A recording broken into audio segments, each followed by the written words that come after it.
Romania ഇന്ന് നമ്മളെ വിസ്മയിപ്പിക്കും. ബ്രസോവിന്റെ സൗന്ദര്യം, ബ്രാൻ കാസലിന്റെ നിഗൂഢത. വരൂ, എന്നോടൊപ്പം ചേരൂ.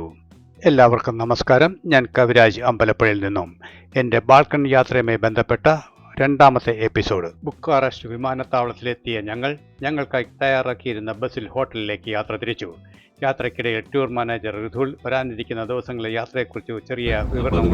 ജോർജ് നമ്മളുടെ ഒപ്പം ഫുൾ ടൈം ഉണ്ടാവും. അത് കൂടാതെ തന്നെ നമ്മൾ ഓരോ സ്ഥലത്ത് പല സിറ്റികളിൽ പോകുമ്പോഴും നമുക്ക് എന്താ ഒരു ഗൈഡായിട്ട് ഇപ്പം ഗൈഡ് സിറ്റി ടൂർസ് അതിന് വേറെ ലോക്കൽ ഗൈഡ്സ് ഉണ്ടാവും. ഋതുലിൻ്റെ വിവരണം അവസാനിച്ചോടെ എൻ്റെ ശ്രദ്ധ വീണ്ടും ജനാലയ്ക്കപ്പുറത്തെ ബുക്കാറസ്റ്റ് നഗരങ്ങളിലേക്ക് തിരിഞ്ഞു. ഒരു പുതിയ രാജ്യത്തെ ആദ്യമായി കാണുന്നതിൻ്റെ കൗതുകത്തോടെ നഗരവീഥികളും കെട്ടിടങ്ങളും വഴിയോര കാഴ്ചകളും ഞാൻ ആസ്വദിച്ചുകൊണ്ടേയിരുന്നു. യാത്രയുടെ ക്ഷീണം ചെറുതായി ഉണ്ടായിരുന്നുവെങ്കിലും മുന്നിലുള്ള ദിവസങ്ങളിൽ കാത്തിരിക്കുന്ന കാഴ്ചകളെക്കുറിച്ചുള്ള ആവേശം മനസ്സിൽ നിറഞ്ഞു നിന്നു. റൊമാനിയയുടെ തലസ്ഥാന നഗരത്തിലൂടെയുള്ള എൻ്റെ ആദ്യ യാത്ര. ഓരോ കാഴ്ചയും ക്യാമറയിൽ പകർത്തിക്കൊണ്ടേ ഞാനിരുന്നു. അങ്ങനെ അധികം വൈകാതെ ഇന്നത്തെ യാത്രയ്ക്ക് വിശ്രമമൊരുക്കുന്ന ഞങ്ങളുടെ ഹോട്ടലിലേക്ക് ഞങ്ങൾ 23 പേരും എത്തിച്ചേർന്നു. അങ്ങനെ ഞങ്ങൾ ബുക്കാറസ്റ്റിലെ ഹോട്ടൽ മിനർവയിലെത്തി. എല്ലാവരും അവരവരുടെ റൂമുകളിലേക്ക്. എൻ്റെ റൂംമേറ്റ് തിരുവനന്തപുരത്ത് നിന്നുള്ള സ്റ്റാൻലി ആയിരുന്നു. യാത്രാക്ഷീണം മാറ്റി അല്പം ഫ്രഷായി. പിന്നീട് അത്താഴം. ഒരു ഹിസ്റ്റോറിക് ടൗൺ ഉണ്ട്, അവിടെ നമുക്കൊരു ഓറിയന്റേഷൻ ടൂർ ഉണ്ട്. സോ അത് കഴിഞ്ഞിട്ട് will be coming back to the hotel. ഇന്നത്തെ ഡിന്നർ നമ്മളുടെ ഈ ഹോട്ടലിൽ തന്നെയാണ്. Right now we are going to see there. We see the museum. ഇന്നത്തെ ആദ്യത്തെ ലക്ഷ്യം ബുക്കാറസ്റ്റിൽ നിന്നും ഏകദേശം 220 കിലോമീറ്റർ അകലെയുള്ള മനോഹരമായ ബ്രസോവ് നഗരം. ഏകദേശം 2.5 മണിക്കൂർ നീളുന്ന ബസ് യാത്ര. യാത്ര മുന്നോട്ട് നീങ്ങുമ്പോൾ ഞാൻ സഞ്ചരിച്ചിരുന്ന ഈ റൊമാനിയ എന്ന രാജ്യത്തെക്കുറിച്ച് ഞാൻ കൂടുതലായി ചിന്തിക്കാൻ തുടങ്ങി. കിഴക്കൻ യൂറോപ്പിൻ്റെയും മധ്യ യൂറോപ്പിൻ്റെയും സംഗമഭൂമിയിൽ സ്ഥിതി ചെയ്യുന്ന മനോഹരമായ രാജ്യമാണ് റൊമാനിയ.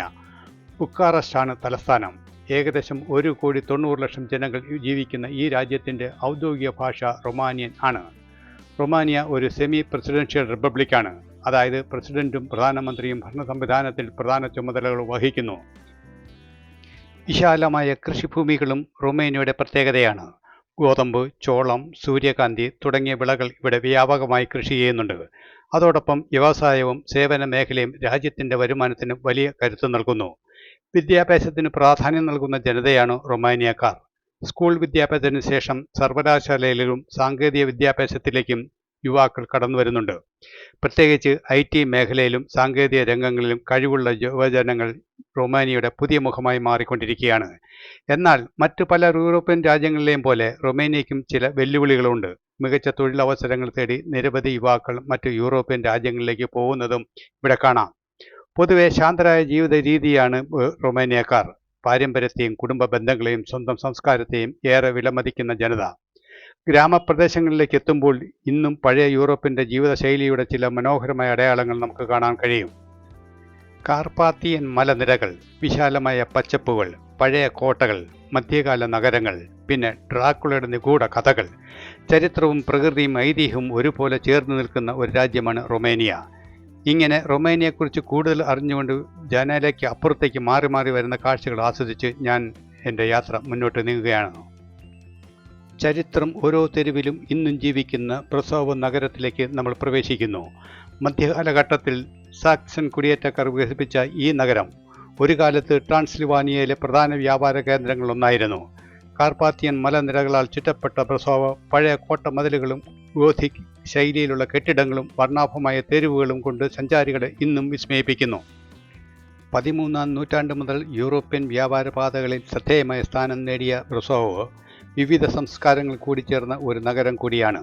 ജർമ്മൻ, ഹംഗേറിയൻ, റൊമാനിയൻ പാരമ്പര്യങ്ങളുടെ സ്വാധീനം ഇന്നും ഇവിടുത്തെ വാസ്തുവിദ്യകളിലും ജീവിത രീതികളിലും നമുക്ക് പ്രത്യേകം ശ്രദ്ധിക്കാൻ പറ്റും.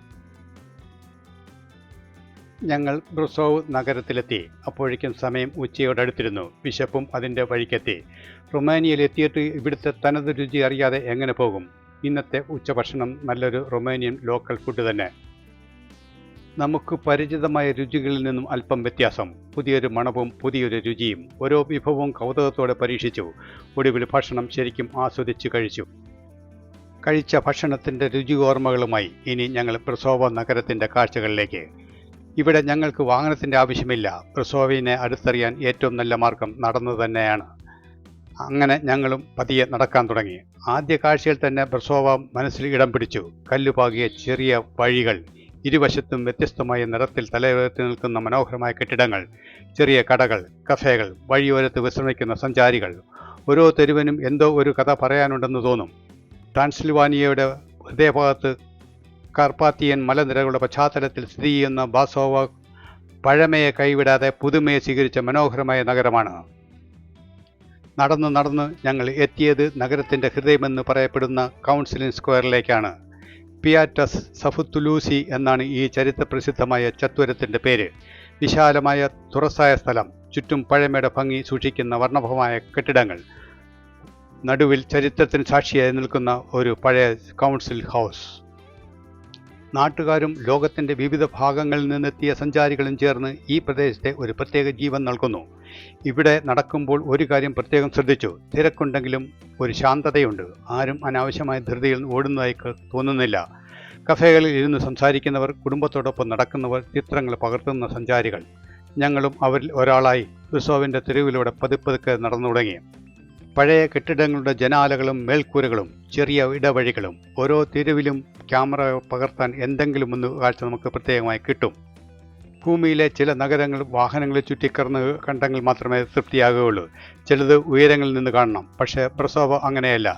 ഈ നഗരത്തിൻ്റെ യഥാർത്ഥ സൗന്ദര്യം അറിയണമെങ്കിൽ അതിൻ്റെ പഴയ കല്ലുപാകിയ വഴികളിലൂടെ പതിയെ നടക്കണം. നഗരത്തിൻ്റെ ശബ്ദം കേൾക്കണം, ആളുകളെ കാണണം, പഴമയുടെ മണം അനുഭവിക്കണം.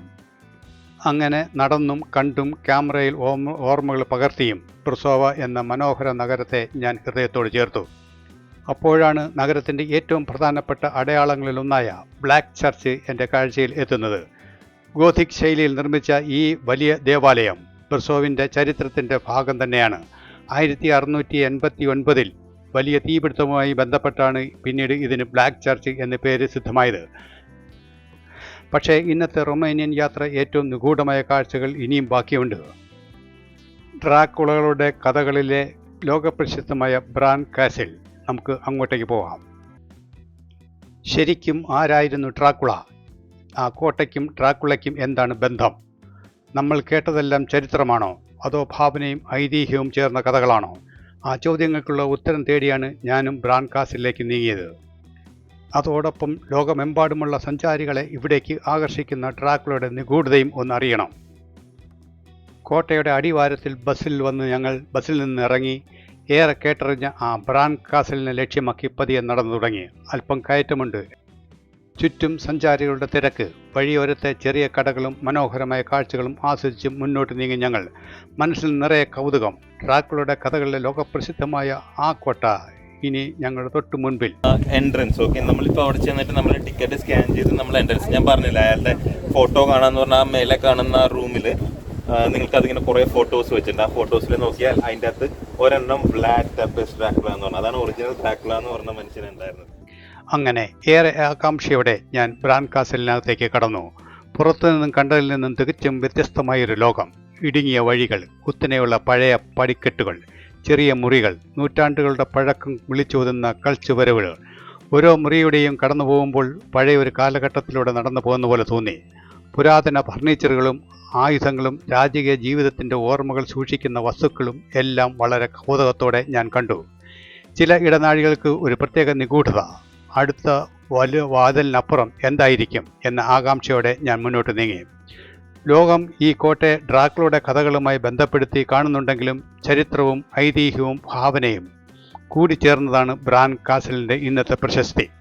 ചെറിയ ജനലുകളുടെ പുറത്തേക്ക് നോക്കുമ്പോൾ കാണുന്ന ട്രാൻസിൽവാനിയയുടെ മനോഹരമായ മലനിരകളും പച്ചപ്പും കോട്ടയുടെ അകത്തെ നിഗൂഢതയ്ക്കും തികച്ചും വ്യത്യസ്തമായൊരു കാഴ്ചയായിരുന്നു. നൂറ്റാണ്ടുകൾക്ക് മുൻപ് ഇവിടെ ജീവിച്ചിരുന്ന കാലടികൾ പതിഞ്ഞ വഴികളിലൂടെ ഇന്ന് ലോകത്തിൻ്റെ മറ്റൊരു കോണിൽ നിന്നെത്തിയ ഞാൻ നടന്നു നീങ്ങി. ചരിത്രത്തെ വെറുതെ വായിച്ചറിയുകയല്ല, അതിനുള്ളിലൂടെ നേരിട്ട് നടന്ന് അനുഭവപൂർവമാക്കുന്ന നിമിഷങ്ങൾ. അങ്ങനെ ഓരോ മുറിയും ഓരോ വഴിയും കൗതുകത്തോടെ കണ്ടുകൊണ്ട് ഞാൻ ബ്രാൻ കാസലിൻ്റെ കൂടുതൽ കാഴ്ചയിലേക്ക് മുന്നോട്ട് നീങ്ങി.